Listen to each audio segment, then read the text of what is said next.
Muy bien, muy bien. Abran su Biblia, por favor, a Primera de Pedro, capítulo 3. Primera de Pedro, capítulo 3. Y vamos a orar una vez más.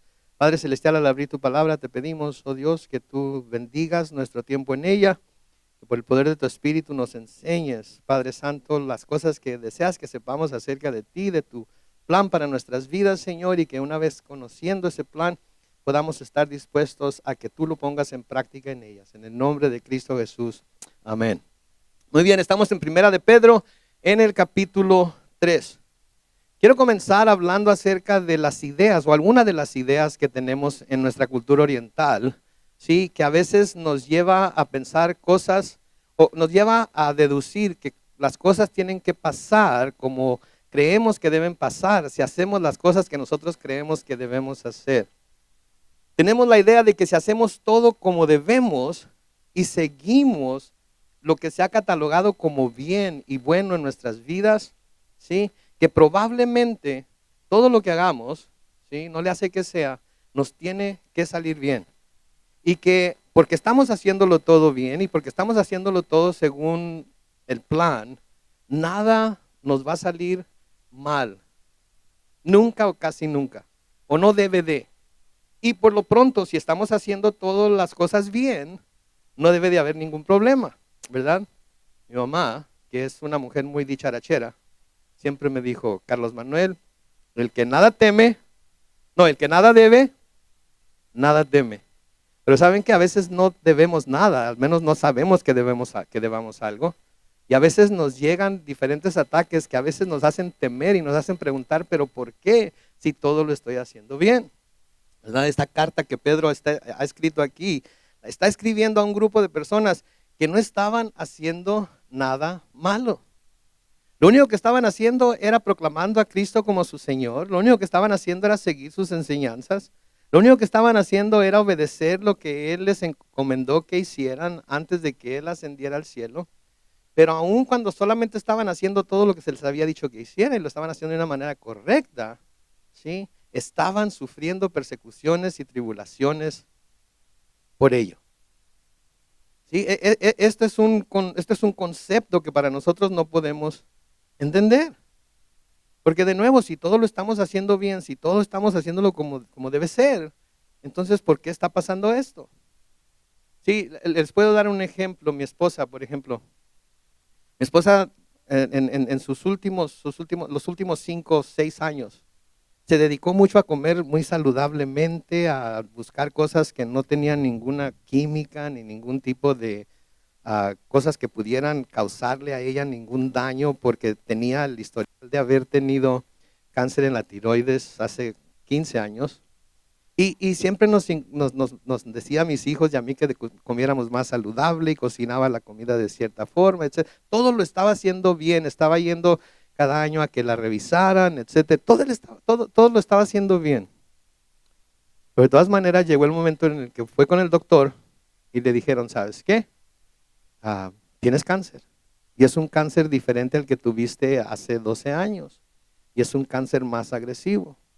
Y obviamente la primera pregunta es, ¿por qué? Si todo lo estoy haciendo bien, si todo lo estoy haciendo como debo hacerlo, ¿por qué estoy pasando por esta situación? Bueno, pues saben que es algo que desafortunadamente en un mundo como el nuestro sucede. ¿Sí? ¿Nunca les ha pasado a ustedes que todo lo están haciendo bien en el trabajo, todo lo están haciendo bien en la escuela, todo lo están haciendo bien en donde quiera que se desenvuelven, pero de todas maneras tienen problemas, de todas maneras hay sufrimientos, de todas maneras vienen personas que tratan de desanimar, de juzgar, de hacer todo lo que puedan hacer para interrumpir o para hacernos tropezar y caer? Sucede. Sí, entonces Pedro está escribiendo esta carta a estos cristianos que están pasando por esta situación, no porque están haciendo nada malo, sino porque simplemente están haciendo lo que el Señor les dice que hagan. Y está haciendo un llamado a estos cristianos que se nos puede hacer un poco raro y quizás hasta un poco injusto, ¿sí? Si lo vemos desde el punto de vista que nosotros tenemos para ver las cosas. Porque está haciendo un llamado a los cristianos a que a pesar de sus sufrimientos, a pesar de que esos sufrimientos son no porque estén haciendo nada malo, sino simplemente porque hay gente que los quiere atormentar, ellos deben buscar apartarse del mal y hacer el bien. Deben de buscar la paz y seguirla. Porque si seguimos nuestro propio corazón, si seguimos lo que la carne dicta, lo que la carne nos pide es que, hey, tú no estás haciendo nada malo. Así es que mientras no le hagas daño a nadie, tú no estás haciendo nada, tú hazlo. Tú tienes el derecho. Tú no hay razón para que te lo impidan, no hay razón para que te digan lo que debes o no debes hacer. Si no estás haciendo nada malo, entonces no, no tienes por qué hacerles caso. ¿Sí? Y esa no es la forma en la que se nos enseña en el reino de Dios. En el reino de Dios se nos muestra que a pesar de que estamos pasando por esas cosas, debemos siempre buscar apartarnos del mal. ¿Sí? No ir, no ir en forma contraria a lo que la palabra de Dios dice. Debemos de, al contrario, hacer el bien. Debemos de buscar tener la fiesta en paz. ¿Se acuerdan que dijimos bienaventurados los pacificadores? ¿Por qué? Porque ellos serán llamados hijos de Dios, ¿no es cierto? Y debemos de buscar seguir la paz. Pablo nos dice en Romanos que en cuanto dependa de nosotros debemos estar en paz. ¿Con cuánta gente? Con todos. Y eso incluye a nuestros enemigos, eso incluye a los que nos atormentan, eso incluye a los que nos hacen sufrir. Y luego Pedro les da aquí en esta capítulo, en los versículos 12 y 13, les da una de las razones por las cuales los llama a hacer estas cosas. Noten, en 1 de Pedro 3, 12 y 13, porque los ojos del Señor están sobre los justos y sus oídos están atentos a sus oraciones. Pero el rostro del Señor está en contra de los que hacen el mal. ¿Quién podrá hacerles daño si ustedes siguen el bien? Entonces la razón por la que practicamos lo que practicamos, por lo que hacemos el bien, porque seguimos la paz, la razón por la que nos apartamos del mal es porque los ojos de Dios están sobre los justos.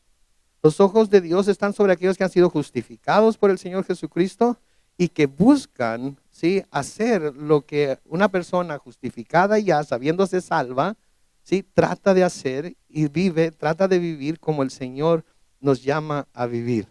En el versículo 14, noten lo que les dice: dichosos ustedes si sufren por causa de la justicia, así que no les tengan miedo ni se asusten. Dichosos ustedes si sufren por causa de la justicia. Dichosos ustedes si sufren por hacer lo bueno. Dichosos ustedes si sufren porque están haciendo todo bien, pero de todas maneras hay gente a las que no le caen bien y les quieren hacer que su vida sea de cuadritos. Dichosos ustedes si todo lo han hecho bien, pero de todas maneras en este mundo caído hay ciertas cosas que llegan a sus vidas que no entienden por qué han llegado, pero que ahí están. Pero no se preocupen, los ojos de Dios están sobre ustedes. Los oídos de Dios están atentos a lo que ustedes están pidiendo. Si de nuevo vivimos en un mundo caído, no funciona como debería funcionar. Sí, y a menudo vamos a tener que sufrir en él. Si el mismo Señor Jesucristo les advirtió a sus discípulos y a nosotros también, que íbamos a sufrir persecución por causa de la justicia. Sí, que por su causa nos iban a insultar, nos iban a perseguir, iban a mentir acerca de nosotros, iban a decir cosas en contra de nosotros, tratando de hacernos ver como lo que en realidad no somos, cuando lo único que estamos tratando de hacer es vivir de acuerdo a la voluntad de Dios. Sí, debemos esperar ese tipo de persecución, debemos esperar ese tipo de mentiras que se digan de nosotros. Hay mucha gente que porque las iglesias se quieren reunir en sus santuarios y adorar al Señor, pero ¿qué apuro tienen los cristianos? ¿Qué apuro tienen los cristianos de estar en la iglesia? ¿Para qué quieren reunirse? ¿Qué no saben que lo único que van a hacer va a ser propagar la contaminación, van a propagar los contagios? Mucha gente más se va a enfermar y se va a morir. ¿Oh, en serio? Mucha gente más se va a contagiar en una iglesia que tiene 100, 200 personas reunidas con distanciamiento social y con lo que sugieren que se haga, que en una manifestación de 3,000, 4,000, 5,000 personas en donde todo el mundo anda ahí, quieran o no quieran, escupiéndose, y porque todos no se han fijado cómo se gritan, no se han fijado cómo, ¿verdad? Digo, se van a contagiar más en una iglesia que se van a contagiar en una manifestación. Pero no, ¿a quiénes? A los que ven como que están haciendo el mal. A nosotros. Cuando lo único que queremos hacer es lo que Dios nos ha mandado que hagamos, ¿no es cierto? Y les digo una cosa que es triste, que a menudo somos juzgados de esa manera por mismos cristianos, por mismos hermanos cristianos que no entienden cómo es que nosotros queremos reunirnos como iglesia para tener compañerismo los unos con los otros y estudiar la palabra de Dios. Entonces Pedro nos dice que a pesar de los sufrimientos, nuestro deber es permanecer fieles, firmes y constantes, honrando a Cristo en nuestro corazón. No importa lo que la gente diga, no importa que nos juzguen de malos, no importa que nos juzguen de ignorantes, no importa que digan que por culpa de nosotros, por culpa de que nosotros nos queremos reunir, más gente se va a contagiar. ¿Saben qué? Eso no es cierto. Al contrario, el Señor nos protege. Amén. El Señor nos protege, el Señor está con nosotros y no vamos a ser necios y no vamos a tomar medidas preventivas para que las cosas que se nos dicen que pueden pasar no sucedan. Pero sí vamos a poner nuestra confianza en Dios. Entonces no debemos de temerles, no debemos nosotros, como nos dice ahí en el versículo 14, no debemos de tener miedo, ni debemos dejar que se nos asuste con todas las cosas que se nos dicen que pudieran pasar. ¿Sí? Debemos de seguir adelante firmes. ¿Se acuerdan de aquel himno muy antiguo? Quizás los antiguos como yo se acuerden, firmes y adelantes, huestes de la fe, sin temor alguno, que Jesús nos ve. ¿Verdad? Digo, hay muchos cantos modernos muy, muy hermosos, ¿no es cierto? Acabamos de cantar algunos, pero algunos de esos himnos, oh my gosh. Sí, como quisiera que con el piano cantáramos esos himnos a veces, así que la juventud se diera cuenta en realidad de la riqueza teológica que hay en ellos. Pero en fin, ese es otro sermón. Entonces, si no debemos tenerles miedo, ¿sí? Si no debemos dejar que nos asusten, ¿qué debemos hacer? Versículo 15, al contrario, honren en su corazón a Cristo como Señor y manténganse siempre listos, ¿no?, para defenderse, como con mansedumbre y respeto ante aquellos que les pidan explicarles la esperanza que hay en ustedes. Entonces, en lugar de estar amedrentados, en lugar de estar todos asustados, en lugar de, oh, no, porque dicen que, y porque esto puede pasar y aquello. No, sí, recuerden, los ojos de Dios están sobre nosotros, los justos, sus oídos están atentos a lo que le pidamos. Entonces, no debemos dejar que se nos asuste, no debemos dejar que nos, como decía mi papá, decía, no te agüites, no debemos dejar que nos agüiten con lo que dicen. No debemos tener miedo ni asustarnos. Al contrario, debemos de buscar honrar en nuestro corazón a Cristo como Señor y mantenernos siempre listos para defendernos con mansedumbre y respeto ante aquellos que pidan explicarles la esperanza que hay en nosotros. Y esto le estábamos diciendo la semana pasada, exactamente lo que Pedro y Juan hicieron cuando fueron puestos delante del concilio. ¿Se acuerdan? Les encargué como tarea que leyeran Hechos capítulo 5. ¿Cuántos leyeron Hechos capítulo 5? Levanten la mano. Ok, qué bueno que entonces lo traje listo porque no fueron, es más, nadie levantó la mano. Qué bárbaro. Ok, en fin. ¿Se acuerdan lo que pasó? Ok, no lo leyeron. ¿Se acuerdan lo que pasó en Hechos capítulo 5? ¿Se acuerdan que Juan y Pedro son llevados ante el concilio porque andan predicando a Cristo y están hablando de su crucifixión, etcétera, etcétera, etcétera? ¿Y qué hacen? Los miembros del concilio los amenazan y les dicen, no sigan predicando este nombre, ¿verdad? No sigan enseñando este camino, ¿sí? Meten a Pedro y a Juan a la cárcel y mientras están en la cárcel, ¿qué pasa? Un ángel viene y abre la puerta de la cárcel y Pedro y Juan son liberados. ¿Se acuerdan? ¿Se acuerdan lo que hicieron cuando fueron liberados por el ángel? Se fueron inmediatamente de nuevo ¿a dónde? A predicar el nombre de Cristo al templo de los judíos. Que fue exactamente lo que les dijeron que no hicieran. Entonces, ni los azotes, ni las amenazas, ni nada de lo que se dijo de ellos les hizo que se amedrentaran, que se asustaran, que tuvieran miedo. Y en cuanto el Señor los dejó libres, ¿qué hicieron? Fueron a hacer lo que el Señor les dijo que hicieran. ¿Sí? Fueron y hicieron lo que el Señor les dijo que hicieran. Cuando el concilio se pone a platicar y una vez que deciden que los van a volver a traer para volver a asustarlos, mandan a los alguaciles por ellos y no los encuentran en la cárcel. ¿Y dónde los encuentran? En el templo predicando. ¿Sí? Los encuentran en el templo predicando. Y van y les dicen al concilio, los hombres que pusimos en la cárcel no están en la cárcel, ya están afuera y lo que están haciendo están predicando el nombre que les dijeron que no predicaran. Y dicen, ok, tráiganlos para acá. En Hechos capítulo 5, en el versículo 28, el concilio hablando con los apóstoles les dice, ¿acaso no les dimos órdenes estrictas de no enseñar en ese nombre? Ahora han llenado a Jerusalén de su doctrina y quieren culparnos de la muerte de ese hombre. Pedro y los apóstoles respondieron, es necesario obedecer a Dios antes que a los hombres. Noten, por la inflexión de la voz, por cómo lo leemos ahí, no dice, pues es necesario obedecer a Dios antes que a los hombres. No, tranquilamente dicen, ¿saben qué? Sabemos lo que nos dijeron, entendemos claramente lo que nos dijeron, pero para nosotros es necesario obedecer a Dios antes que a los hombres. Noten lo que Pedro y Juan están haciendo aquí.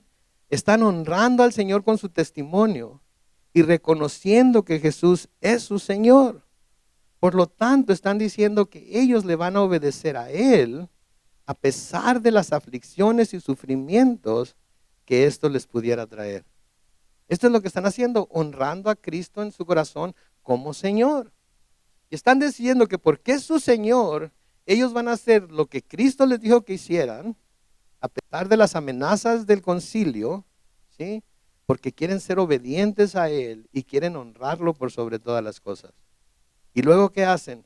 Dan la razón por la que han puesto su esperanza en Él y están dispuestos a sufrir por Él. Noten ahí en Hechos 5, comenzando con el versículo 30. Esto es lo que dicen ellos. El Dios de nuestros antepasados resucitó a Jesús. No, resucitó a Jesús. El mismo al que ustedes mataron y colgaron de un madero. Pero Dios por su poder lo ha exaltado y sentado a su derecha como príncipe y salvador, dando a Israel la oportunidad de arrepentirse y de que sean perdonados sus pecados. De esto somos testigos nosotros y también el Espíritu Santo que Dios ha dado a quienes lo obedecen. Entonces, exaltan al Señor en su corazón como Señor y luego dicen, esta es la razón por la que ponemos nuestra confianza en Él. Porque ustedes lo mataron, pero Dios lo resucitó. ¿Ok? Y porque Dios lo resucitó, nosotros ponemos toda nuestra esperanza en Él. Y nosotros estamos dispuestos a sufrir azotes, cárceles y lo que sea, con tal de honrarlo a Él como Él se merece ser honrado. Entonces, esto lo podemos aplicar a nosotros mismos en nuestras vidas también. ¿Sí? Porque no le hace que estemos sufriendo, no le hace que estemos pasando, no le hace que todo lo hayamos hecho bien, pero nos esté pasando algo contrario a lo que nosotros esperábamos. Vamos en medio de esta prueba a honrar a Cristo como nuestro Señor. Y cuando se nos pida que demos una razón por la cual estamos dispuestos a confiar en Él, vamos a decir, porque Él vino del cielo, fue clavado en una cruz, murió por mis pecados, pero a los 3 días resucitó y como vamos a ver más adelante, está sentado a la diestra de Dios intercediendo por mí. Entonces no importa por qué tenga que pasar aquí en esta tierra, no importa qué tan grande sea el sufrimiento, no importa que todo lo esté haciendo bien y a mí se me haga injusto que esté pasando por lo que estoy pasando, por lo que Él hizo por mí, estoy dispuesto a sufrirlo. Ahora, es un testimonio muy poderoso, ¿no es cierto? Digo, a mí me convencieron. Y yo estoy convencido de lo que están diciendo, pero ¿cuál fue la respuesta del concilio ante el testimonio de los apóstoles? Noten en el versículo 40 de Hechos 5. Así que llamaron a los apóstoles, noten, y después de azotarlos les advirtieron que no siguieran hablando en el nombre de Jesús y los pusieron en libertad. Y los apóstoles salieron del concilio felices de haber sido dignos de sufrir por causa del nombre. Y todos los días no dejaban de enseñar y anunciar en el templo y por las casas las buenas noticias acerca de Cristo Jesús. Hicieron lo correcto. ¿Sí? Exaltaron al Señor como su Salvador, como su Señor en su corazón. Dieron un testimonio bastante convincente, si me preguntan a mí, de por qué estaban poniendo su confianza en Él. Y la respuesta del mundo es que azotarlos y amenazarlos otra vez. Díganme una cosa, ¿podemos esperar algo menos nosotros en nuestros tiempos?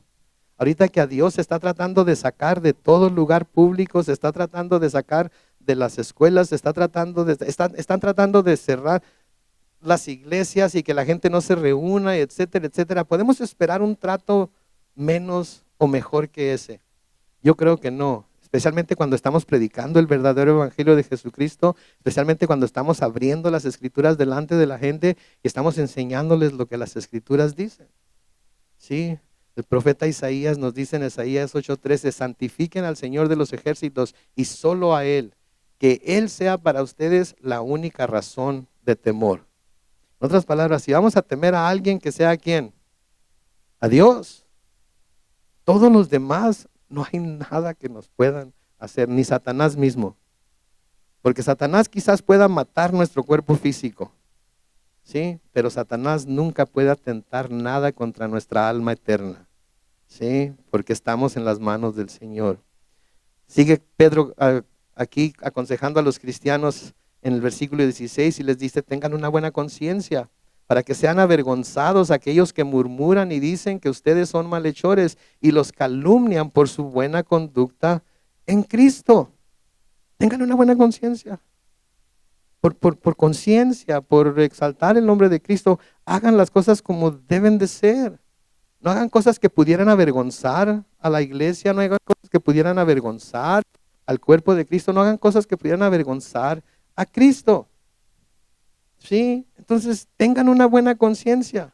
De nuevo, ahorita mismo se está viendo muy de cerca las iglesias para ver cómo reaccionan a la situación por la que estamos pasando. Cómo estamos reaccionando a los que se nos dice que debemos hacer para poder reunirnos. Esto que está pasando aquí ahorita lo estamos haciendo porque nos dicen que si nos reunimos afuera, podemos básicamente hacer lo que queramos. Si nos reunimos adentro, tenemos que tener el 25% de la capacidad o 100 personas, ¿sí? Lo que sea menos, etcétera, etcétera. Entonces buscamos hacer lo que se nos dice, cómo se nos dice, para poder nosotros tener la habilidad de reunirnos para adorar y alabar al Señor, aprender de su palabra y hacerlo dentro de los lineamientos que se nos piden, no porque les tengamos miedo, no porque no, los estamos respetando, porque en esa forma estamos mostrando nuestra obediencia a Dios. Sí, porque hay una línea muy, muy delgada entre ser arrogantes, sí, y orgullosos y soberbios, y ser sumisos y someternos a Dios. Por un lado, hay que obedecer a Dios antes que a los hombres.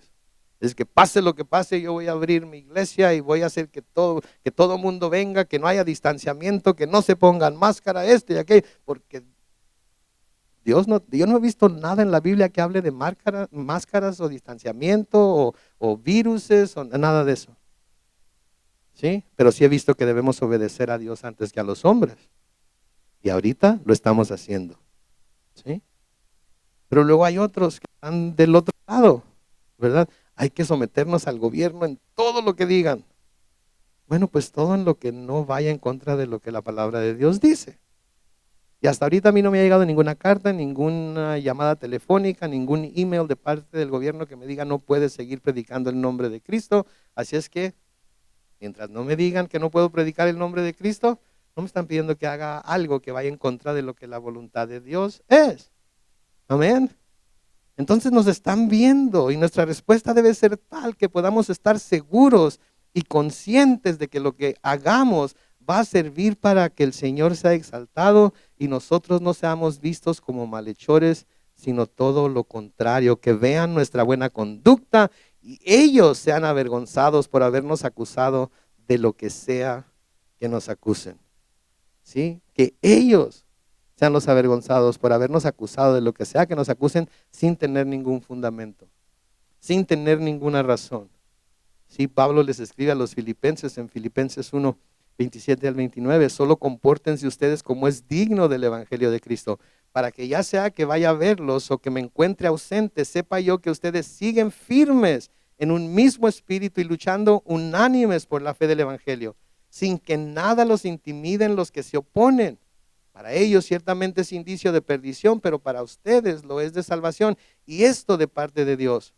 Porque por causa de Cristo a ustedes les es concedido no solo creer en Él, sino también, escuchen esto, padecer por Él. ¿Sí? Entonces, no solamente se nos está concediendo creer en el Señor Jesucristo, sino que se nos está dando también el privilegio de padecer por Él si tenemos que padecer. Es un privilegio, los apóstoles lo contaron como gozo, el padecer, el sufrir persecución por causa del nombre de Cristo. ¿Sí? Noten lo que Pedro sigue diciendo en el versículo 17. Es mejor que ustedes sufran por hacer el bien si Dios así lo quiere que por hacer el mal. Mediten un poco en ese versículo. Mediten un poco en eso. Es mejor que ustedes sufran por hacer el bien. Y luego noten las palabras que siguen. Si Dios así lo quiere que por hacer el mal. Oh my goodness, ¿quiere decir que a veces Dios quiere que yo sufra?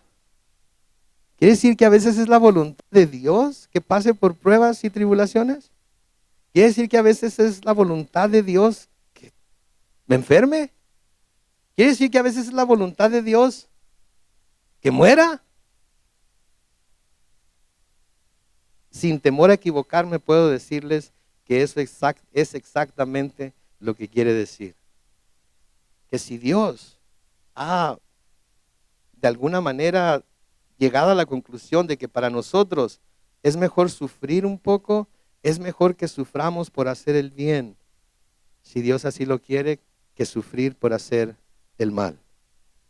Porque si sufrimos por hacer el mal, nadie tiene la culpa más que ¿quién? Nosotros. Pero si sufrimos porque Dios así lo quiere, el responsable de todo es ¿quién? Él. Y nos entregamos a sus manos y sabemos que lo que Él tiene para nosotros es mucho mejor que lo que nosotros nos podamos imaginar. ¿Cierto? Entonces digan amén. Sí, ahora este es un concepto extraño para nosotros porque siempre se nos ha dicho que si seguimos las reglas nos va a ir bien. Pero aquí se nos está diciendo muy claramente que a veces lo vamos a hacer todo bien y aún así vamos a tener que sufrir.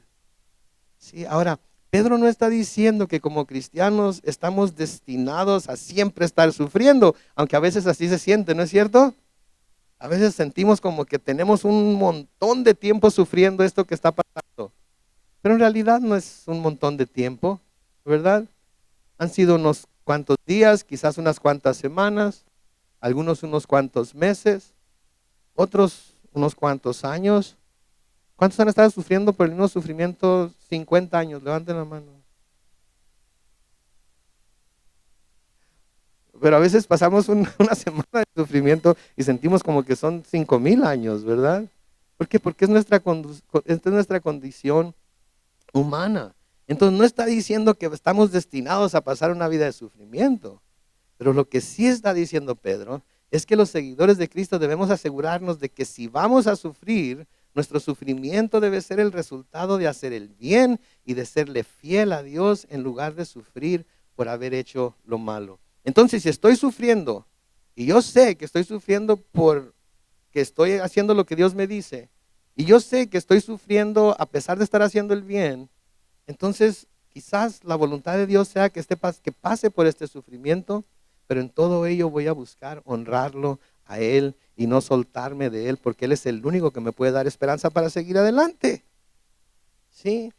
Y déjenme decirles algo, cuando Dios nos llama a hacer algo, Él no solamente nos llama a hacerlo, Él nos capacita para hacerlo. ¿Sí? Entonces, cuando Dios nos llama a hacer algo, el Señor nos capacita también para hacerlo. Pero hay algo que Dios no hace. No nos obliga a hacerlo. No nos obliga a hacerlo. Él nos llama a hacer algo. Él nos capacita para hacerlo, pero no nos obliga a hacerlo.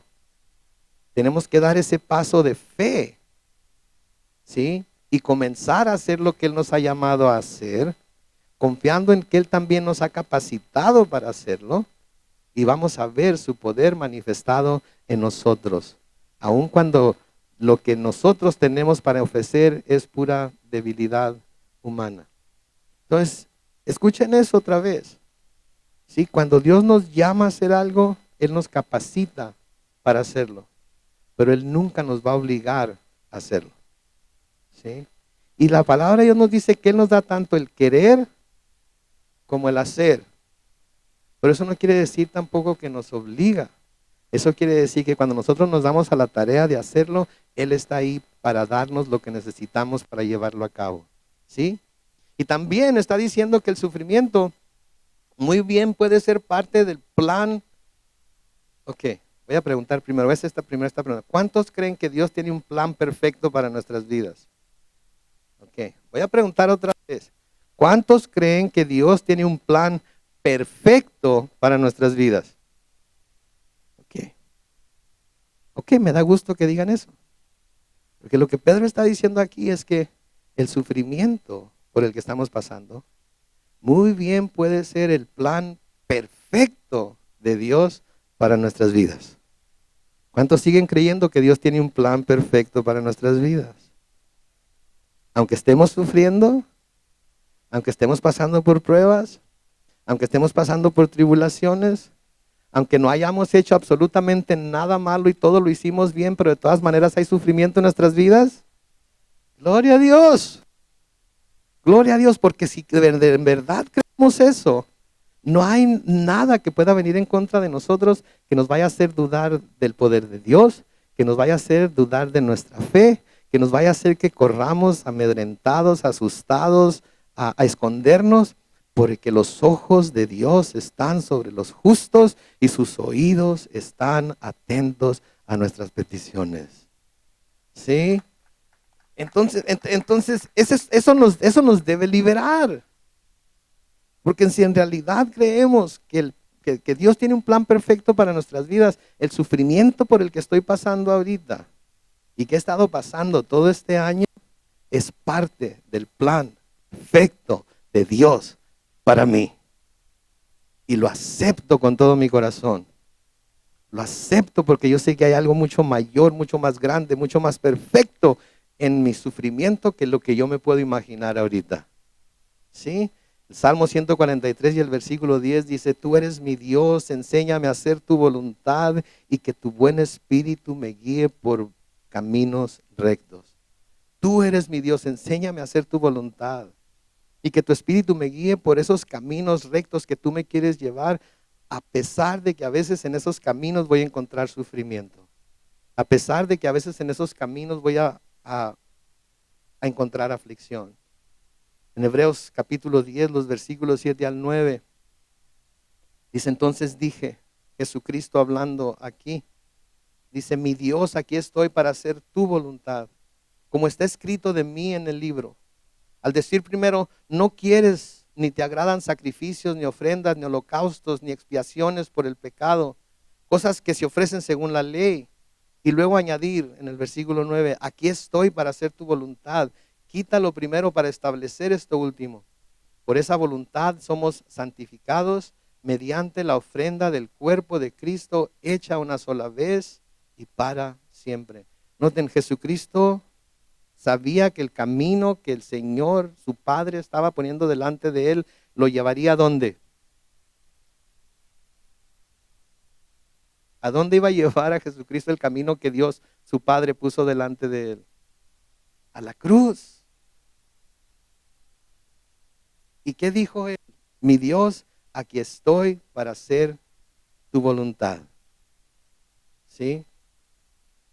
A menudo nosotros no sabemos a dónde nos va a llevar finalmente el camino que Dios está poniendo delante de nosotros aquí en la tierra.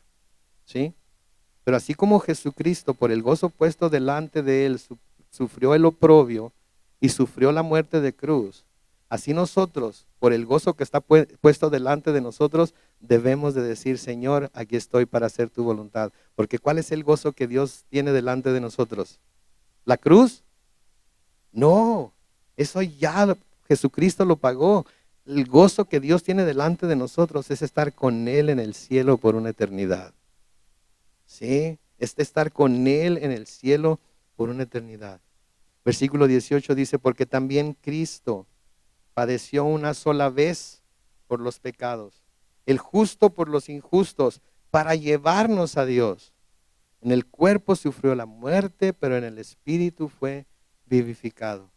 Noten, porque Cristo también padeció. Así como ustedes están padeciendo persecución, así como ustedes están padeciendo aflicción, así como ustedes están padeciendo sufrimientos, así Él también padeció una sola vez por los pecados, el justo por los injustos, para llevarnos a Dios. En el cuerpo sufrió la muerte, pero en el espíritu fue vivificado.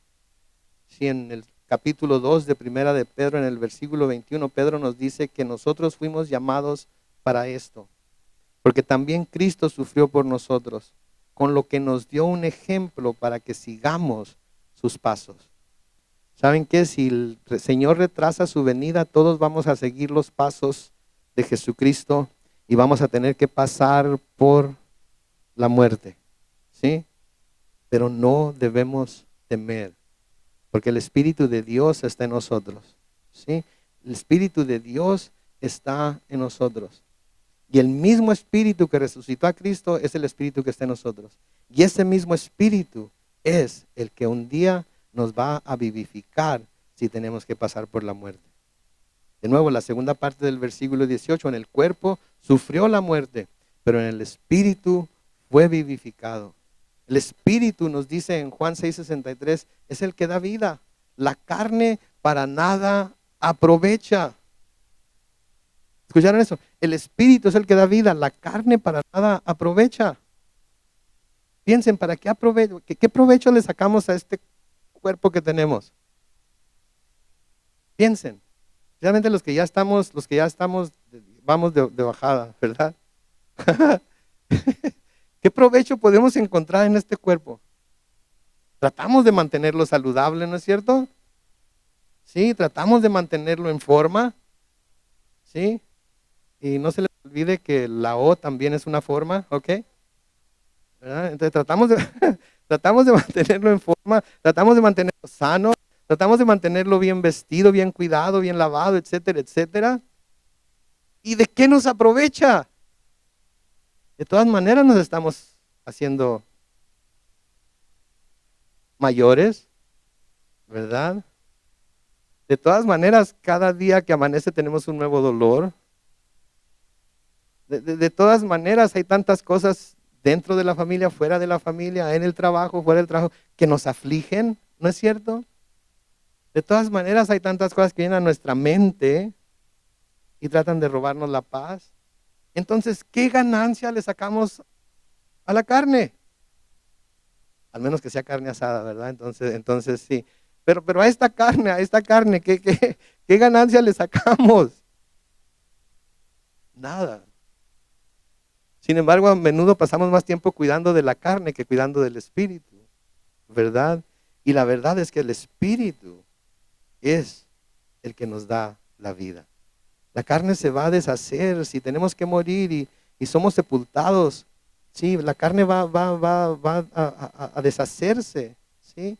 Pero el espíritu vuelve a Dios, a quien lo dio, y así seguimos vivos aún cuando nuestro cuerpo está muerto. Esta es una gran esperanza para nosotros, porque así como Cristo en la carne murió, pero en el espíritu estaba vivo, así también nosotros tenemos la seguridad de que en la carne podemos morir, pero en el espíritu estamos más vivos que nunca. ¿Sí? Pablo les dice a los romanos en Romanos 8, los versículos 10 y 11, pero si Cristo está en ustedes, el cuerpo está en verdad muerto a causa del pecado. ¿Sí? Pero el espíritu vive a causa de la justicia. Y el espíritu de aquel que levantó de los muertos a Jesús vive en ustedes. El que levantó de los muertos a Jesús también dará vida a sus cuerpos mortales por medio de su espíritu que vive en ustedes. Esto está hablando de aquí y ahorita, en Él tenemos vida. Esto está hablando acerca del día en el que respiremos por última vez aquí en la tierra y comencemos nuestra vida en el cielo con Él. Ahora, en los próximos versículos son unos versículos que tienen algunas cosas que a veces son difíciles de entender. No vamos a profundizarnos mucho en ellos, simplemente quiero que los leamos y los veamos, porque a veces han salido doctrinas falsas por medio de estos versículos. En el versículo 19 dice, en el Espíritu también, hablando de Jesucristo, fue y predicó a los espíritus encarcelados, a los que en otro tiempo desobedecieron en los días de Noé, cuando Dios esperaba con paciencia mientras se preparaba el arca, en la que unas cuantas personas, 8 en total, fueron salvadas por medio del agua. Ahora, como les digo, estos versículos a veces son difíciles de entender. Mucha gente dice que esto quiere decir que Jesucristo tuvo que ir al infierno y en el infierno pagar por nuestros pecados. Vamos a ver esto más adelante en segunda de Pedro también. Pero Jesucristo no fue al infierno a pagar por ningún pecado porque Él no pecó nunca, ¿ok?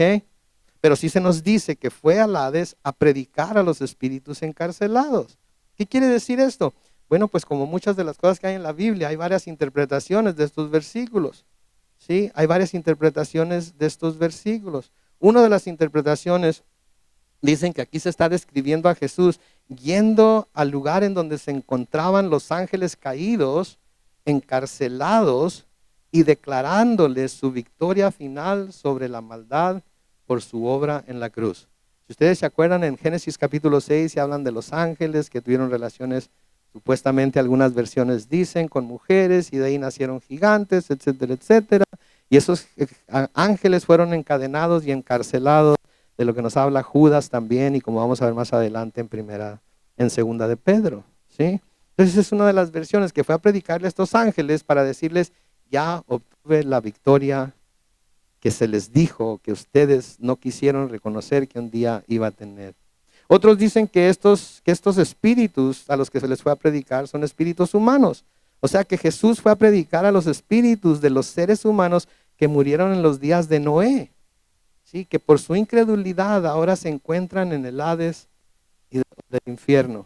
Y hay quienes interpretan estos versículos como que Jesús fue a este lugar para ofrecer a estas personas una segunda oportunidad para creer y así ser salvos. ¿Ok? Hay mucha gente que hace que esto, o interpreta esto como el purgatorio, ¿no? Estas gentes están en el purgatorio y un día cuando Jesús murió fue y les predicó y ahora tienen la oportunidad de creer y ser salvos e irse al cielo. Pero eso es lo que las escrituras nos enseñan. Las escrituras nunca hablan de que el ser humano va a tener una segunda oportunidad una vez que muere. De hecho, las escrituras nos dicen en Hebreos capítulo 9 y el versículo 27 que está establecido que los hombres mueran una sola vez y después, ¿ven ahí la posibilidad de una segunda oportunidad? Para nada. La oportunidad que tenemos es la que tenemos aquí, ahorita y ahora. Hoy es el día de salvación. Hoy es el tiempo aceptable. Una vez que pasamos de esta vida a la que sigue, ya no hay nada más que hacer. Lo único que sigue es el juicio. Sí, y cuando habla de nuevo en el versículo 20, a los que en otro tiempo desobedecieron, en los días de Noé, cuando Dios esperaba con paciencia mientras se preparaba el arca, lo único que les pudo haber ido a predicar fue que les fue a proclamar su victoria sobre el pecado y a decirles: si hubieran creído, ustedes tendrían el gozo de ahora estar celebrando conmigo la victoria. Porque eso es lo que pasa con todo incrédulo. En lugar de celebrar con el Señor en el cielo su victoria sobre el pecado, sobre el mal, sobre la muerte, lo único que han logrado por no creer, o lo único que van a lograr por no creer, es estar eternamente separados de Dios. Ahora noten el versículo 21, todo esto es símbolo del bautismo, el cual no consiste en lavar las impurezas del cuerpo, sino el compromiso ante Dios de tener una buena conciencia, y ahora nos salva por la resurrección de Jesucristo. Ahora mucha gente dice: ya ven, aquí nos dice que el bautismo nos salva. Eso quiere decir que para poder ser salvo tenemos que ser ¿qué? Bautizados. Pero de nuevo, ¿eso es lo que dicen las escrituras? Eso no es lo que dicen las escrituras. De hecho, noten cómo comienza el versículo. Todo esto es símbolo. Símbolo, es un símbolo. En griego es el antitupos. ¿Sí? Es un símbolo nada más. ¿Y qué simboliza el bautismo? El bautismo, noten, el cual no consiste en lavar las impurezas del cuerpo, sino en el compromiso ante Dios de tener una buena conciencia. En otras palabras, el bautismo es el símbolo de que por lo que Jesús hizo por nosotros en la cruz, y que porque nosotros hemos creído en Él, ¿sí? Ahora tenemos una buena conciencia delante de Dios. Y cuando nos bautizamos, lo hacemos en público. ¿Por qué? Porque en público estamos proclamando que Jesús es nuestro Señor y que vamos a vivir para Él de ese momento en adelante. ¿Sí? Entonces, cuando la gente nos ve bautizándonos, no es para lavar nuestros pecados, no es para ser salvos. Simplemente estamos dando testimonio de lo que el Señor ya ha hecho en nuestras vidas. Entonces el acto simbólico del bautismo es la respuesta a una conciencia que ha sido salva de la paga del pecado por haber confiado en la muerte, sepultura y resurrección de Jesucristo. Si las aguas del diluvio simbolizan las aguas bautismales, que a su vez simbolizan la salvación que puede ser obtenida por medio de la muerte y resurrección de Jesús. Ahora aquí dice que las aguas fueron salvos por las aguas, pero fueron los que se salvaron. Noé y su familia fueron salvos por las aguas. ¿Eso fue lo que los salvó? ¿Las aguas? ¿Qué fue lo que los salvó? La fe que tuvieron para meterse al arca cuando Dios les dijo.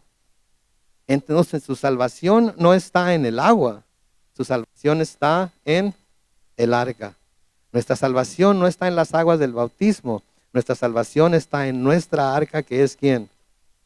Jesús. Porque mientras estemos en Él, no hay nada que nos pueda hacer daño, no hay nada que nos pueda inundar, no hay nada que nos pueda ahogar, no hay nada que pueda tener nada contra nosotros. Amén. Y luego después de que hizo lo que hizo, noten el versículo 22, quien subió al cielo y está a la derecha de Dios, y a quien están sujetos los ángeles, las autoridades y las potestades. En otras palabras, que el Señor está en el cielo sentado a la diestra de Dios, y todo lo demás, incluyendo aquellas cosas que nosotros consideramos tan sublimes y poderosas, como ángeles, como potestades, como autoridades, ¿verdad? Todas ellas están bajo los pies de Jesucristo. Todas ellas están bajo los pies de Jesucristo. El escritor a los Hebreos nos dice en Hebreos 1, los versículos 3 y 4, en Él, hablando de Jesús, es el resplandor de la gloria de Dios. Él es la imagen misma de lo que Dios es. Él es quien sustenta todas las cosas con la palabra de su poder. Después de llevar a cabo la purificación de nuestros pecados por medio de sí mismo, se sentó a la derecha de la majestad en las alturas y ha llegado a ser superior a los ángeles, pues ha recibido un nombre más sublime que el de ellos. ¿Sí? Él está por encima de todas las cosas. No hay poder debajo del cielo que sea más poderoso que Jesús. Ninguno. Él es el Todopoderoso. Pablo les escribe a los Efesios en Efesios 1, versículos 18 al 23. Pido también que Dios les dé la luz necesaria para que sepan cuál es la esperanza a la cual los ha llamado. Y esta es mi oración para todos nosotros aquí hoy. Que Dios nos dé la luz necesaria para que sepamos cuál es la esperanza a la cual Él nos ha llamado. Cuáles son las riquezas de la gloria de su herencia en los santos. Y cuál la supereminente grandeza de su poder para con nosotros, los que creemos según la acción de su fuerza poderosa, la cual operó en Cristo y lo resucitó de entre los muertos y lo sentó a su derecha en los lugares celestiales, muy por encima de todo principado, autoridad, poder y señorío, y por encima de todo nombre que se nombra, no solo en este tiempo, sino también en el venidero. Dios Dios sometió todas las cosas bajo sus pies y lo dio a la iglesia como cabeza de todo, pues la iglesia es su cuerpo, la plenitud de aquel que todo lo llena a plenitud. Nosotros somos el cuerpo de Cristo. Y noten lo que dice, que nosotros somos la plenitud, ¿sí? Lo que lo completa, ¿sí? Nosotros somos su plenitud, ¿sí? Somos la plenitud de aquel que todo lo llena a plenitud. Lo que quiere decir que Él no deja nada a medias. Todo lo llena plenamente. Y si nos ha dicho que Él nos ha dado su espíritu, nos lo ha dado plenamente. No nos ha dado con medida, nos ha dado más de lo que podamos pensar que necesitamos. Nos ha dado más de lo que podamos imaginarnos que nos puede dar. Porque Él es Dios. Nosotros somos su pueblo. Y le amamos y le servimos. Amén. Vamos a orar.